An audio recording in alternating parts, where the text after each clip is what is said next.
Livro 5 Impedimentos ao Crescimento na Graça, de Kenneth Hagin.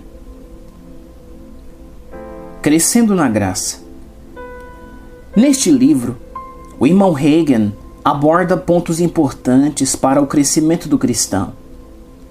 Ao reconhecermos os pequenos impedimentos que muitas vezes fazem com que não corramos a nossa carreira da fé, passamos a conhecer quais obstáculos temos que evitar para não sermos atrapalhados em nosso caminho rumo ao cumprimento da vontade de Deus para nós individualmente. O autor ensina: são as pequenas coisas que nos mostram para que lado o vento está soprando. Você não olha para o prédio de uma escola a fim de saber se o vento está circulando ali. Você olha para um pedaço de papel ou para as folhas ao serem levados pelo vento no gramado. Reconheça os impedimentos, remova os obstáculos e cresça na graça que está disponível para você. Introdução. Vós corrieis bem. Quem vos impediu de continuardes a obedecer à verdade? Gálatas 5:7. É triste, mas é verdade que somente alguns cristãos têm sucesso real quanto ao crescimento na graça. De fato, alguns irmãos que já são salvos há 30 ou 40 anos parecem ter regredido em vez de progredido. Eu creio que Deus quer que cresçamos. Nesta mensagem, vou tratar de 5 impedimentos ao crescimento na graça. Primeiro, leviandade. Segundo, negligência. Terceiro, preguiça. Quarto, tagarelice. Quinto, imitação. Eu descobri essa lista enquanto dava uma olhada em uma pilha de sermões antigos. Ela foi feita na virada do século por um pregador metodista. Fiquei tão impressionado de como esses 5 impedimentos ao crescimento na graça se aplicavam também hoje a nós, do movimento pentecostal, que resolvi usar a lista desse pregador como esboço para um sermão. Capítulo 1. Leviandade. Tudo nesta era moderna parece ser leve. Até a mobília é construída com pouco peso. Hoje em dia, é difícil comprarmos móveis que sejam 100% de madeira. É tudo de plástico. As coisas não são feitas para durar. Estamos vivendo uma era de leveza, de leviandade, e parece que esse mesmo espírito penetrou na igreja e individualmente na vida dos cristãos. Há leviandade em nossa literatura também. Uma boa parte dela é leviana e fútil. Se você se alimentar com as coisas desta vida, que são escritas mais ou menos para exercitar e chocar as pessoas, você jamais avançará espiritualmente. Pouco é escrito para nos ajudar a meditar e crescer em Deus. Você deve compreender que aquilo que alimenta a carne vai deixar o espírito faminto. Cuide para que o seu interior seja alimentado. Abandone os materiais de leitura levianos e fúteis deste mundo. Eu nunca vi uma pessoa verdadeiramente espiritual que gastasse todo o seu tempo lendo romances ou revistinhas de faroeste. Eu não disse que seria errado ler um livro ou uma história de faroeste ocasionalmente. Tais coisas podem ser justificáveis. Eu mesmo gosto de um bom romance policial, mas acho que já faz uns 20 anos que não leio um. Simplesmente não tenho tempo. Sabemos naturalmente que nenhum cristão, em ocasião ou de forma alguma, deveria sequer tocar qualquer material sugestivo, tal como pornografia ou outro publicado do gênero. Entretanto, precisamos compreender também que muito da literatura evangélica de hoje é leviana e fútil. Alimente-se daquilo que nutrirá seu espírito, edificará sua fé e irá ajudá-lo a tornar-se um cristão melhor. Não desperdice o seu tempo com frivolidades religiosas que não valem coisa alguma. Os pais precisam ser tão cuidadosos quanto ao que os seus filhos leem, como são quanto ao que eles comem. Contudo, muitos pais cristãos não prestam a menor atenção ao tipo de literatura que seus filhos estão adquirindo. Permitir que os jovens leiam livros mundanos é a mesma coisa que dar veneno a eles.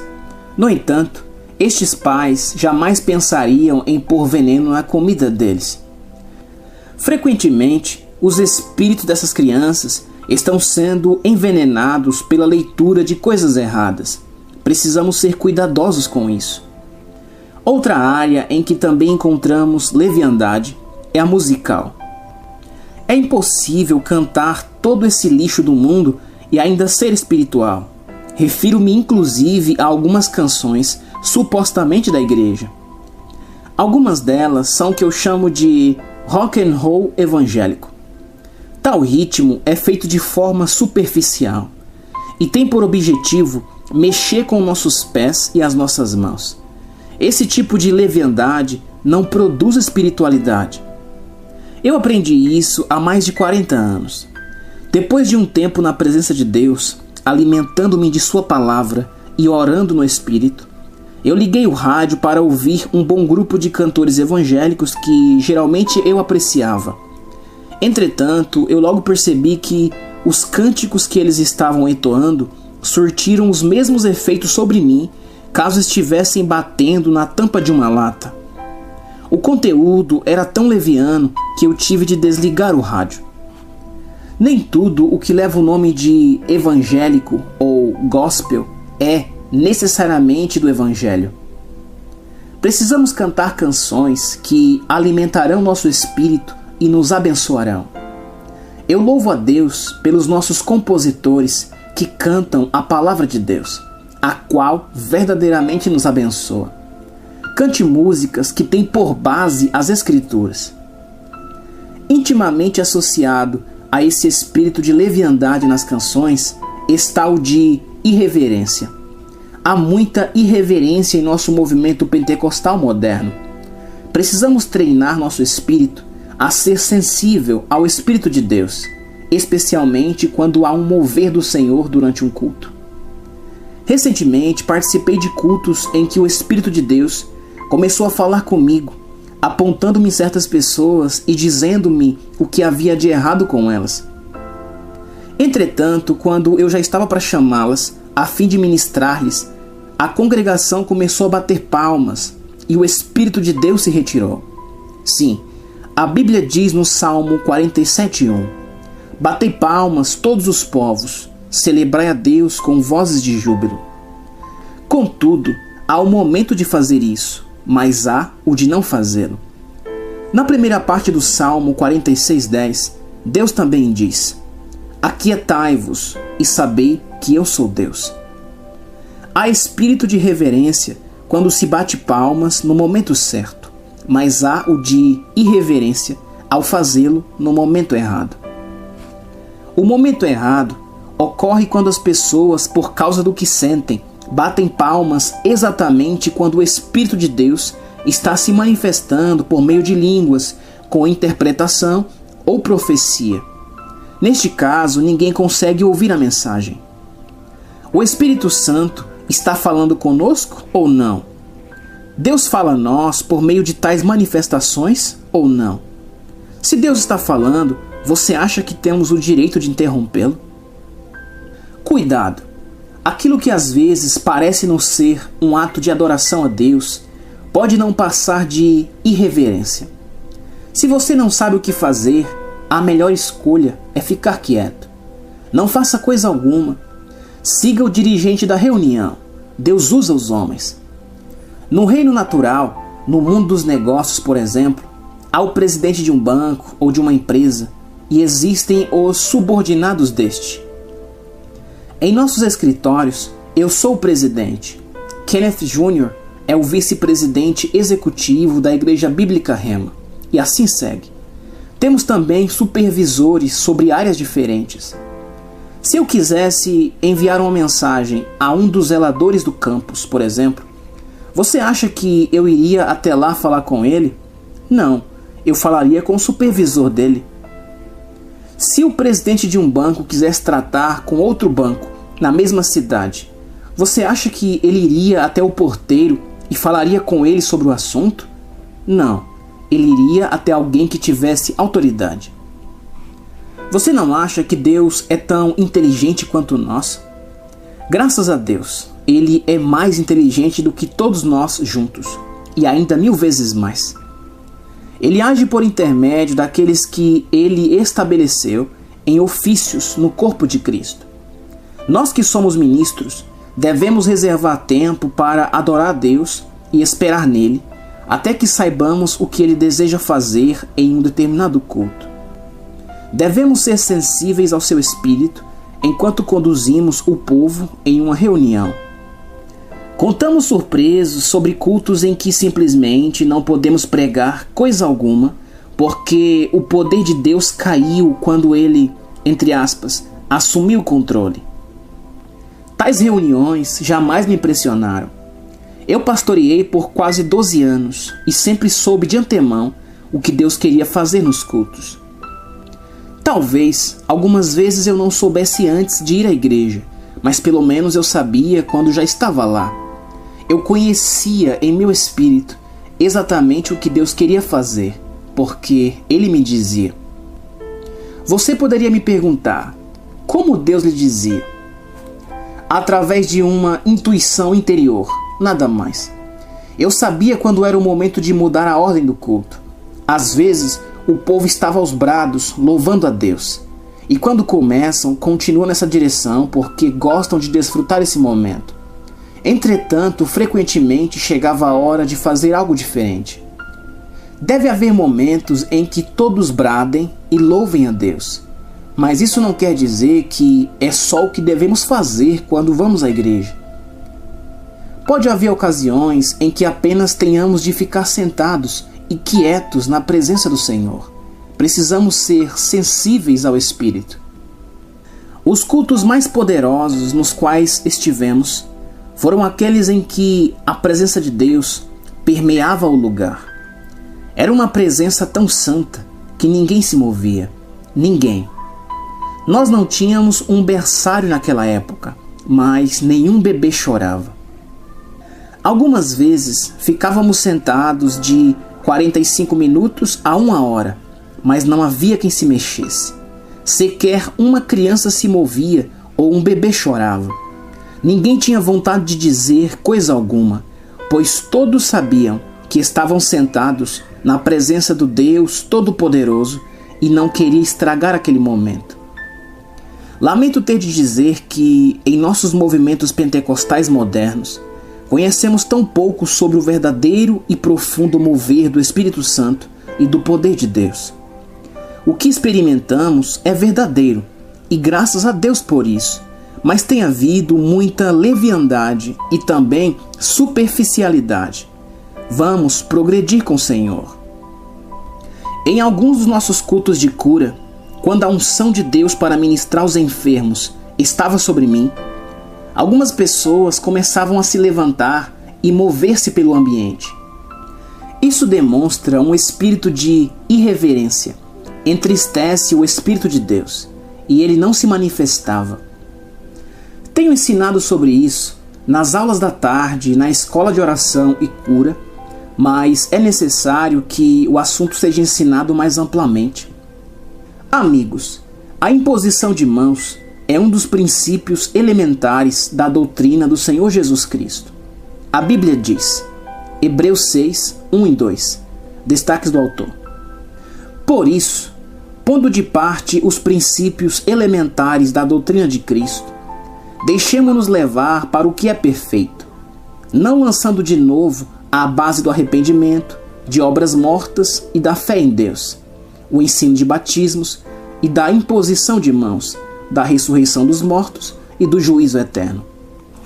Os cristãos que realmente tivessem um pouco de espiritualidade jamais se levantariam e se moveriam pelo ambiente, falando e rindo, enquanto as pessoas estão sendo batizadas nas águas.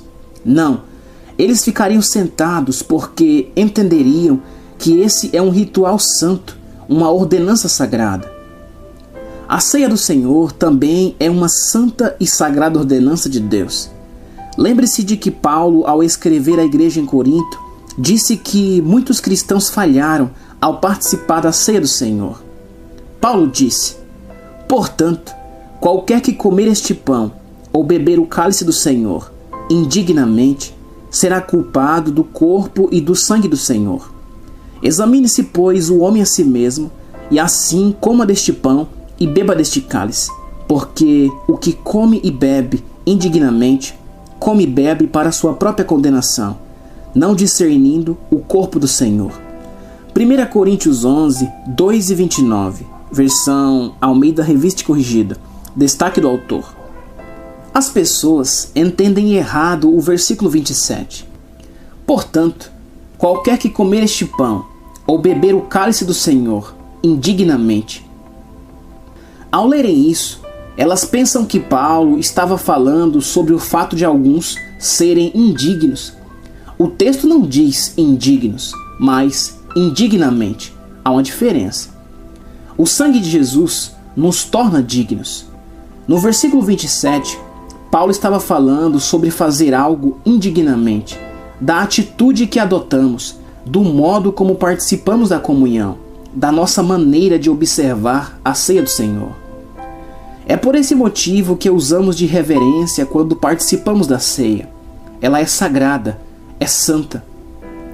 No meio da cerimônia da ceia do Senhor, os cristãos não deveriam sequer pensar em se movimentar pelo ambiente, rir ou conversar com os amigos, porque a ceia do Senhor é sagrada. Da mesma forma, a imposição de mãos é uma doutrina santa. Naturalmente, esta abrange muito mais do que somente a imposição de mãos para a cura, embora a cura esteja também relacionada a ela. Para uma explanação completa sobre o assunto, leia o meu livro A Imposição de Mãos. Capítulo 2. Negligência. O segundo impedimento ao crescimento na graça é a negligência. De acordo com o dicionário, ser negligente significa ser desmazelado, sem ordem, relapso, desleixado, descuidado e imoderado em comportamento. Com essa definição em mente, quero tratar sobre 3 tipos de negligência. Primeiro, negligência nos pensamentos. É neste ponto que o pecado começa, ao permitirmos que pensamentos sem proveito e inadequados corram livremente em nossa mente e ao gastarmos tempo sobre eles. Você deve exercer disciplina nessa área. Eu não posso fazer coisa alguma a respeito dos seus pensamentos, a não ser dar-lhes instruções.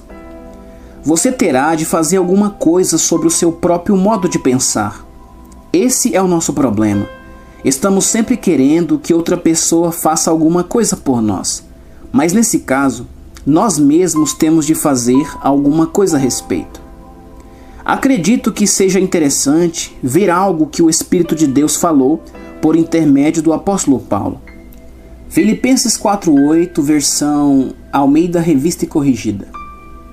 Quanto ao mais, irmãos, tudo o que é verdadeiro, tudo o que é honesto, tudo o que é justo, tudo o que é puro, tudo o que é amável, tudo o que é de boa fama, se há alguma virtude e se há algum louvor, nisso pensai. Note que Paulo não disse: orai para que Deus possa ajudar-vos a pensar nessas coisas. Não, você é responsável pelos seus próprios pensamentos. Você pode pensar ou não o que quiser. Alguém poderia dizer: mas algumas ideias estão me perturbando. Ora, então pare de pensar sobre isso. Sei que você não pode evitar que os pensamentos cheguem até você, assim como não podem evitar que alguém bata a sua porta. Porém, pode decidir quem vai convidar para a sala de estar, a fim de ter comunhão. Você não pode evitar que pensamentos carnais cheguem à sua mente, assim como não pode evitar que os passarinhos sobrevoem sobre a sua cabeça. No entanto, pode evitar que os passarinhos construam um ninho em seu cabelo. Não gaste tempo sobre tais pensamentos. Todos os santos de Deus, até os mais consagrados, às vezes pegam-se em certos pensamentos a respeito dos quais seus corações sentem profundo pesar. Então surge o diabo e os acusa dizendo: que belo cristão é você! Você nem deve ser salvo, pensando tal coisa. Entretanto, não foram eles que realmente imaginaram aquilo, mas Satanás que levaram o pensamento. Simplesmente não se entranha em tais ideias. Você pode pensar no que quiser. Mude o seu pensamento, começando a refletir sobre algo diferente. O que me ajuda quando os pensamentos errados surgem é começar a louvar a Deus. Ao fazer isso, eu tiro a minha mente de tais cogitações. Observe que o versículo diz: nisso pensai.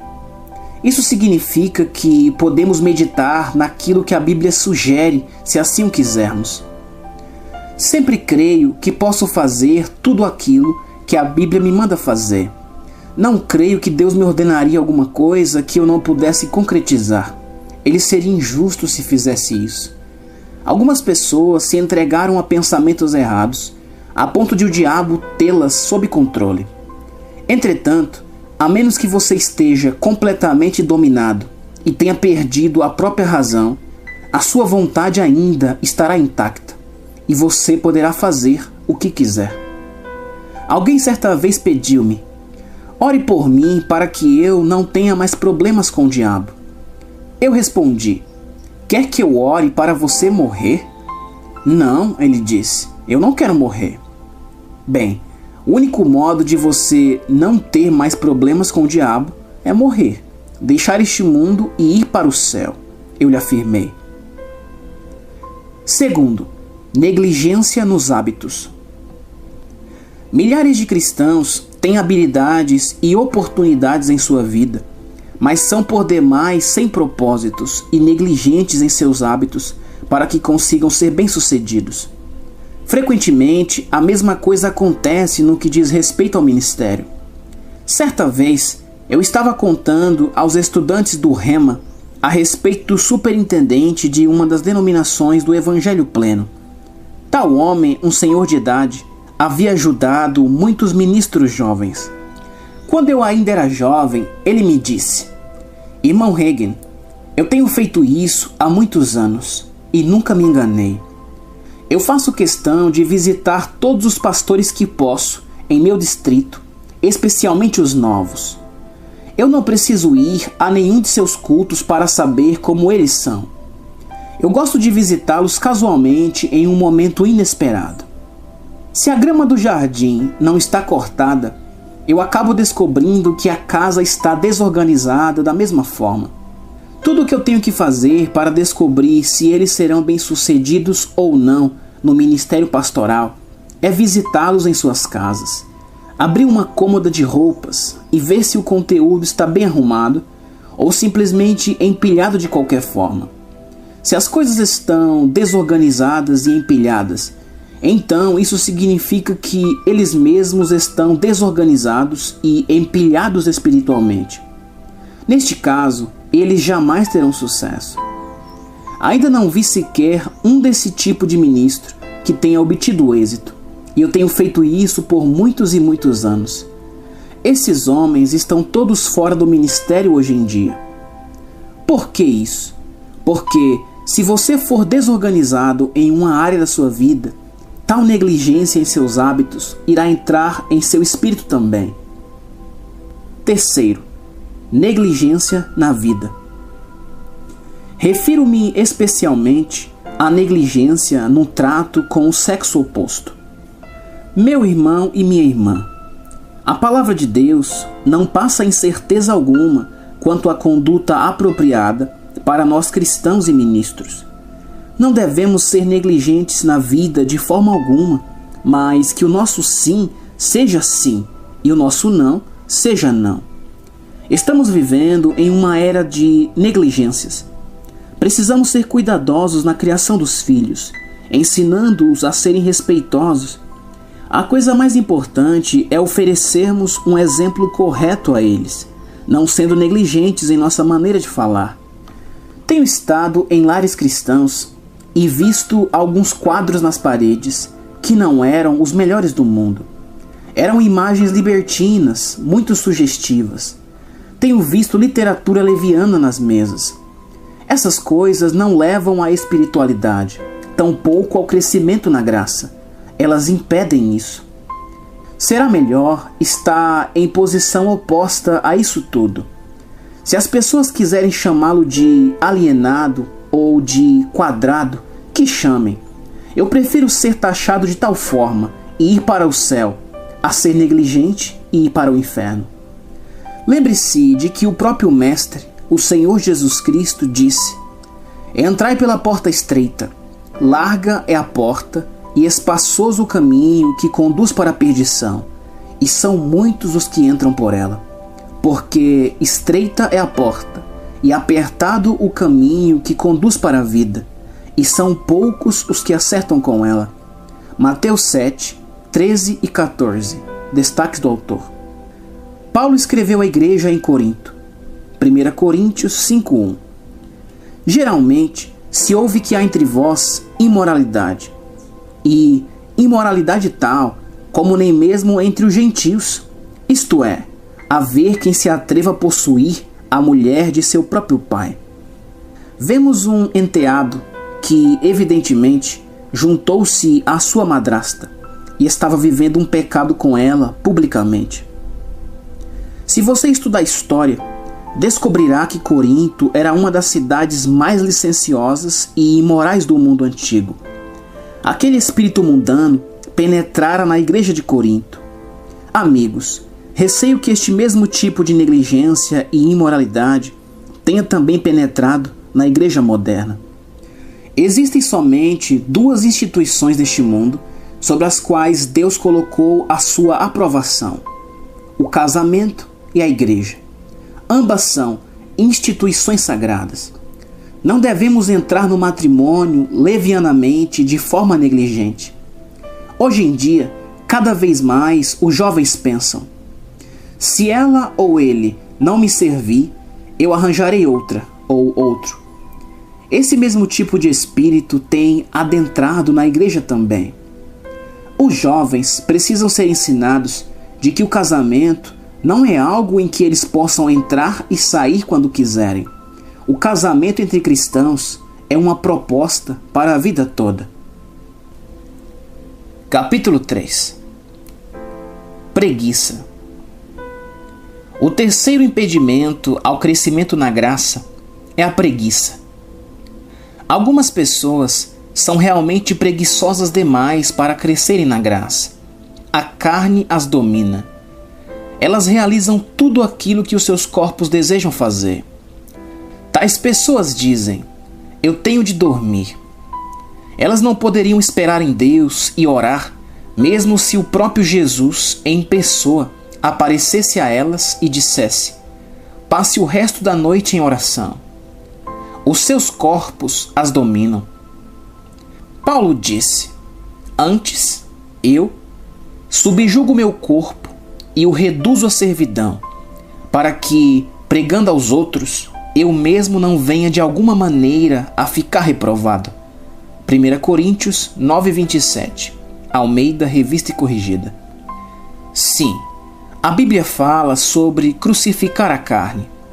Às vezes chamamos isso de autonegação, mas creio que a melhor expressão é mesmo crucificar a carne.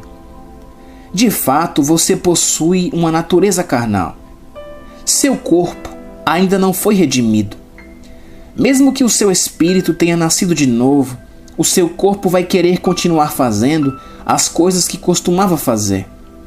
Entretanto, o seu verdadeiro eu, o homem interior, deve dominar sua vida, ser o chefe.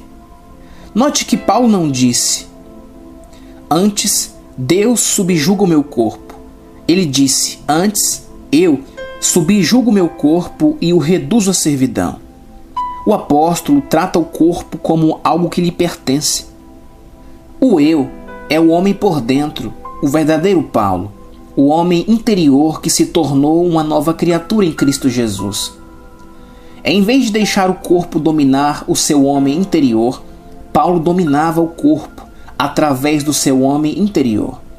Antes, subjugo meu corpo, dizia ele. Agora, note o que Paulo disse adiante neste versículo. Para que, pregando aos outros, eu mesmo não venha de alguma maneira a ficar reprovado. Em algumas versões está escrito: para que eu mesmo não venha a ser reprovado por Deus. Isso não seria triste?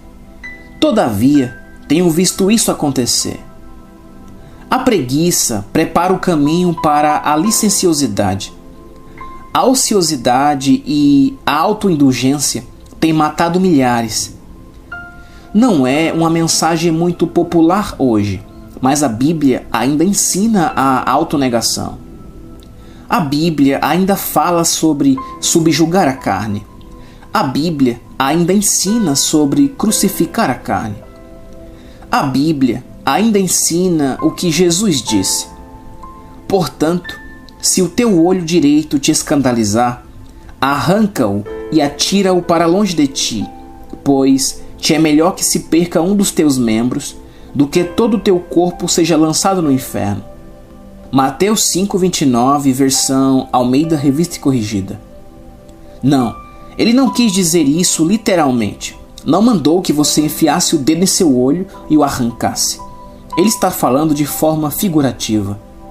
Pode haver coisas que a carne deseje, mas que escandalizem.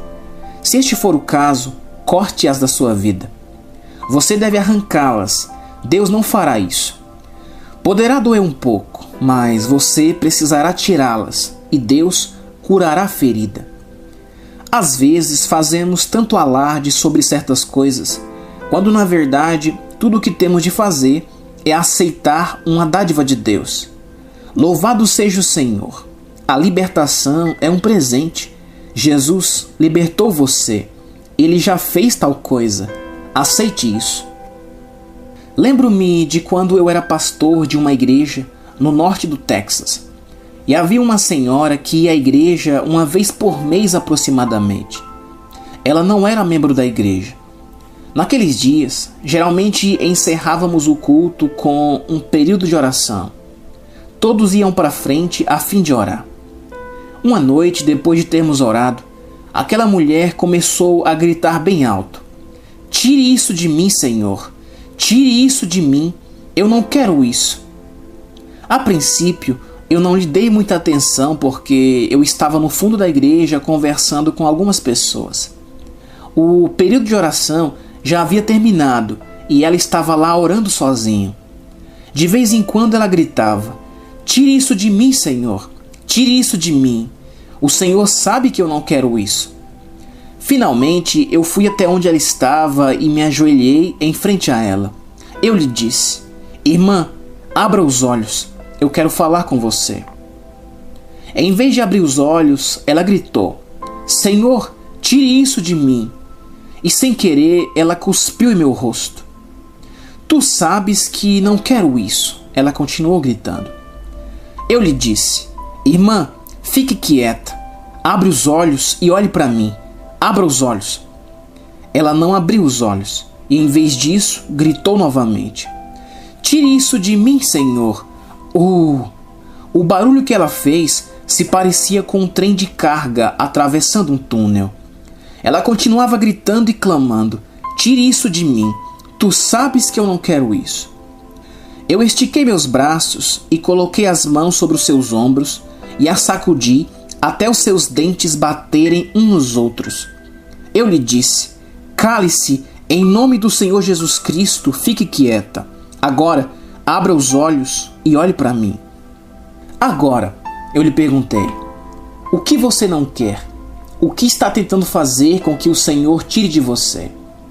Ela me disse: "Irmão Hagin, é o velho e conhecido rapé." Eu não sabia que ela usava tabaco em pó. Como eu disse, ela não era membro da minha igreja.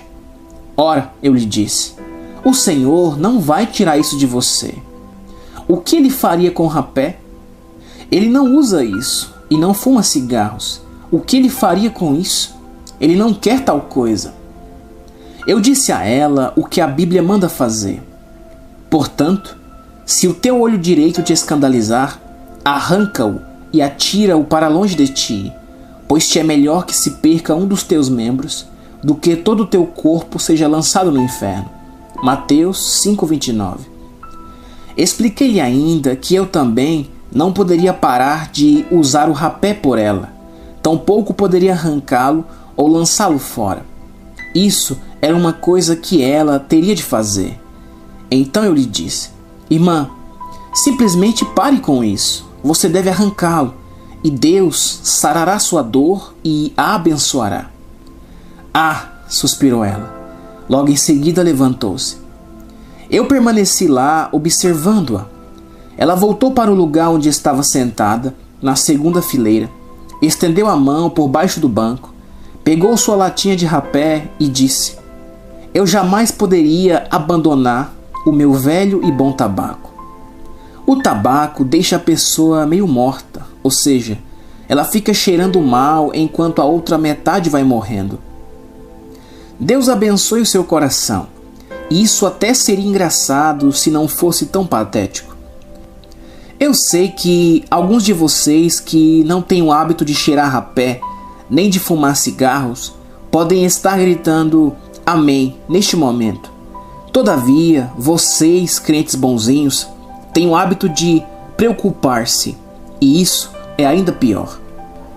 Mais de um médico já me disse, a preocupação já levou mais gente à sepultura e ao manicômio do que qualquer outra coisa. As pessoas ficam doentes por causa da ansiedade, a qual mata prematuramente. A Bíblia ensina a negação de si mesmo. A Bíblia ensina a crucificação da carne. A Bíblia ensina a subjugação do corpo. A Bíblia revela que devemos apresentar os nossos corpos como sacrifício vivo, santo e agradável a Deus, que é o nosso culto racional. Romanos 12:1. A Bíblia fala que Deus quer corpos transfigurados e mentes transformadas. Você não pode crescer na graça sem considerar isso. Capítulo 4. Tagarelice. O quarto grande impedimento ao crescimento na graça é a tagarelice. No livro de Provérbios está escrito: no muito falar não falta transgressão. Provérbios 10:19. Você me mostra alguém que está sempre falando, e eu lhe mostro alguém que está sempre pecando. É um pouco duro, mas é isso aí. A Bíblia diz também que o tolo não para de falar. Eclesiastes 10:14. A palavra nos orienta a estar quietos. Sabeis isto, meus amados irmãos, mas todo homem seja pronto para ouvir, e tardio para falar, e tardio para se irar. Tiago 1,19, Almeida Revista e Corrigida. Eu sou da opinião de que a maioria dos cristãos pratica ao contrário este versículo. Eles são rápidos para se irar e falar, e tardios para ouvir.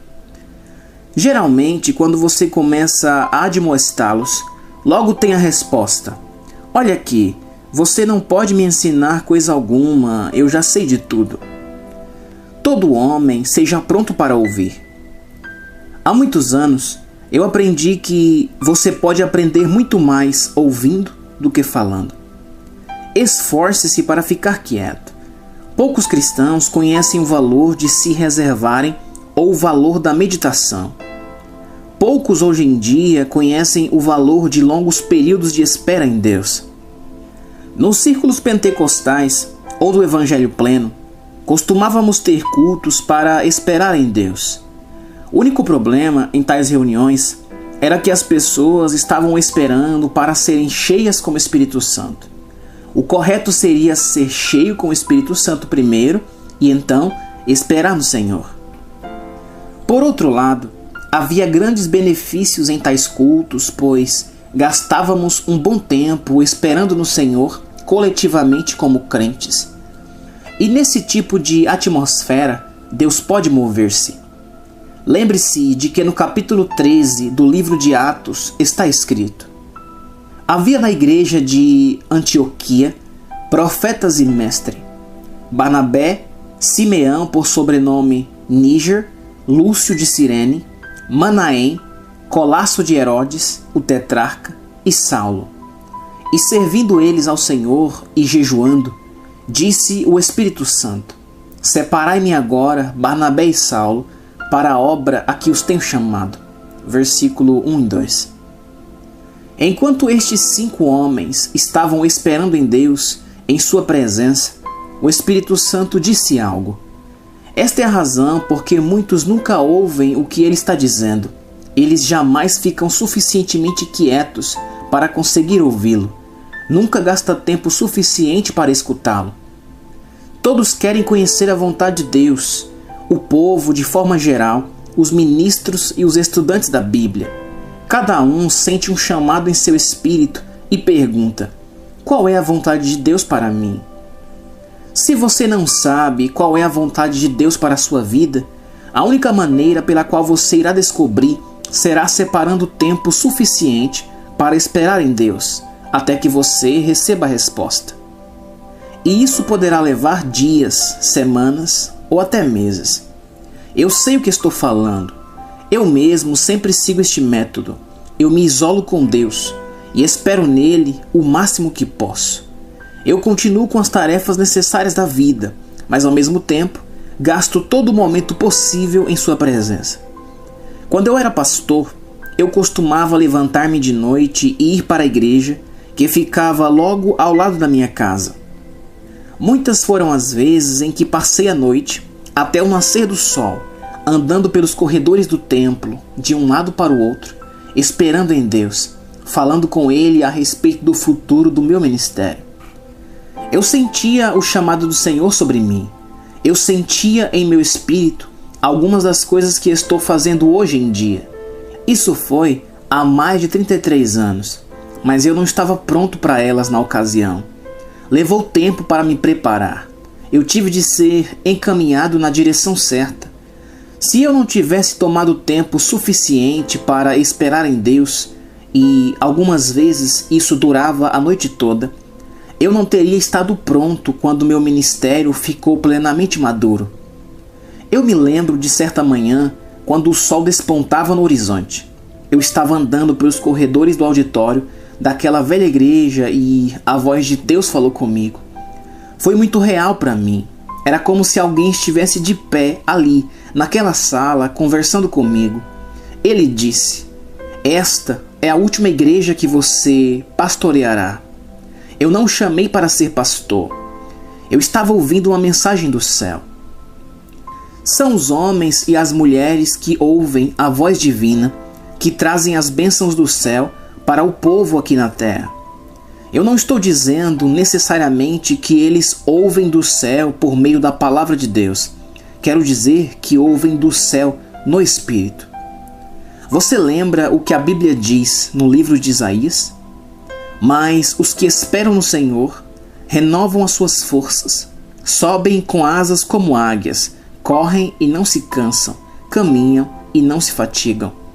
Isaías 40:31. Aleluia!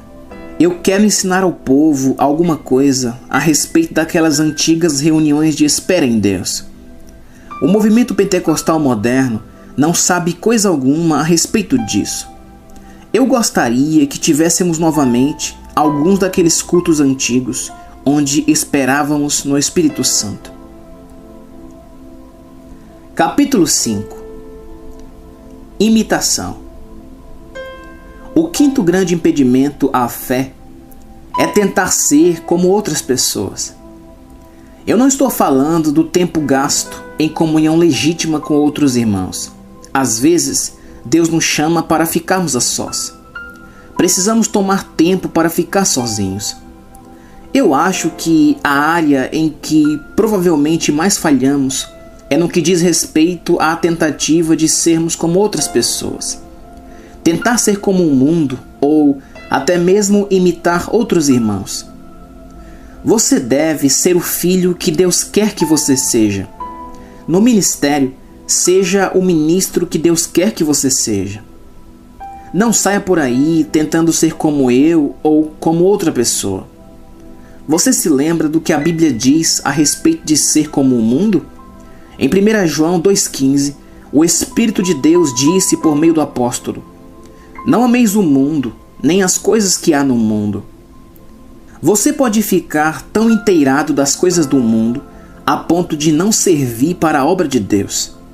Você pode ficar tão preso, mesmo em coisas legítimas, que elas podem tomar a frente das espirituais e impedirem a sua espiritualidade e crescimento. Coloque em ordem suas prioridades. Ponha as coisas espirituais em primeiro lugar. Pergunte a si mesmo: essa atividade está aumentando ou diminuindo a minha espiritualidade? Isso está fazendo-me ser uma bênção para o meu semelhante ou pedra de tropeço e um empecilho? O amor deve ser o fator determinante em nossa vida. Motivado pelo amor, Paulo disse: e por isso, se a comida serve de escândalo a meu irmão, nunca mais comerei carne, para que não venha a escandalizá-lo. 1 Coríntios 8,13. O apóstolo estava falando de carne oferecida a ídolos. Ele sabia que não existia outros deuses. Deus é o único Deus. Mas ele também sabia que irmãos mais fracos poderiam escandalizar-se com as suas ações. Nós precisamos considerar os outros.